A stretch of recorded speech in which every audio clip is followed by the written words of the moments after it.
nag-stop? Sila, tapos yung mama niya, yung kapatid niya. Ala!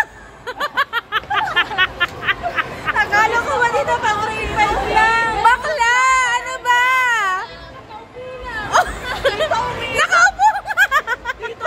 Feeling ko may multo sa harap ko, tita. Bakla, nakaupo nga, diba?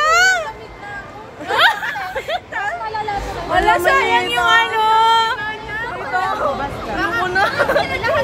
Baka may stroke. Ikaw, okay lang sa'yo?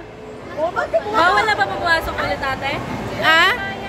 Mas malala to kasi doon sa Ferris wheel. Ibig sabihin nung tigil kayo lahat? Doon sa roller coaster. Ina mo si Bakla! Nag-roller coaster kayo kanina, ang saya nyo, tapos yung panaws lang. Saan dilim mo? Sayang ng kwarta. Nakakasupo dito. Hindi, hindi. Ano, tigil yan. Tigil lahat. Oo, lahat. Sabi niya, pinipilit niya daw kayanin eh. Nanginginig yung po ako. Sabi ko, may narinig talaga ako sipa, may sumipa.